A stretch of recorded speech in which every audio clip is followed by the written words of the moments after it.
En 2009, James Cameron réalisait un film de science-fiction qui allait changer l'histoire du cinéma. Avatar. Unanimement salué par la critique et le public, bourré d'effets spéciaux spectaculaires, il reçut un succès colossal au box-office. Et comme bon nombre de succès, Avatar appela à une suite. La Voix de l'eau.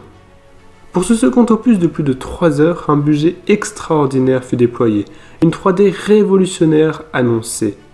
Après 13 ans d'attente, nous avons enfin pu à nouveau plonger dans l'univers de Pandora. Et pour ma part, ce fut une déception.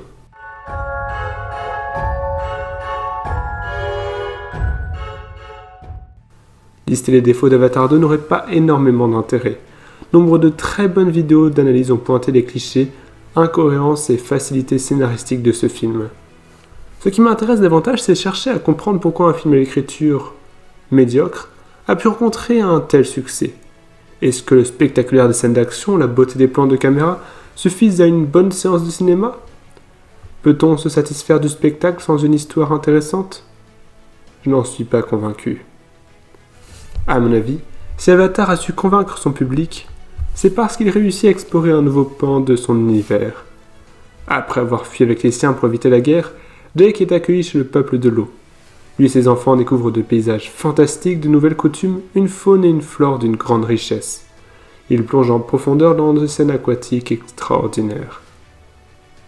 Le film ose prendre le temps de l'exploration et de la découverte. Il rend un bel hommage à l'océan, ses couleurs et créatures.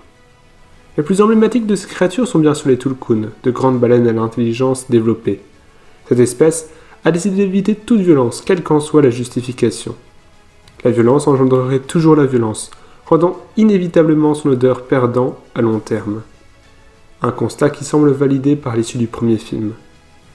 La victoire meurtrière des Na'vi ne leur a permis que de s'offrir un répit de quelques années avant d'être à nouveau envahis.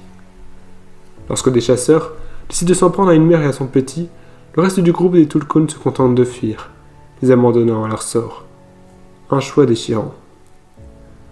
Un choix que n'a pas fait Païkan, un Tulkun ayant enfreint la loi pour venger la mort de ses parents. Il mène une attaque contre les humains, conduisant bon nombre de ses congénères au massacre. Banni des siens, il doit vivre en solitaire. Ce qui n'empêche pas d'user à nouveau de la violence pour attaquer le navire des chasseurs de Tulkun. Kiri, la fille de Jake dotée d'un pouvoir sur les éléments extraordinaires, sera elle aussi confrontée à ce dilemme. Peut-on utiliser la violence? Faut-il utiliser la violence pour protéger ce qui compte pour nous? Ou nous condamnera-t-elle à répéter toujours les mêmes guerres vaines? La question mérite d'être posée. Il serait intéressant d'entendre la réponse que les prochains films Avatar pourront nous apporter.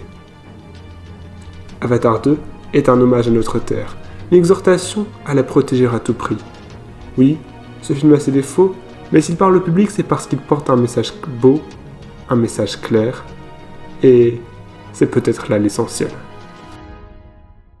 Merci d'avoir regardé la vidéo jusqu'au bout, partagez la chaîne autour de vous, cœur sur vous.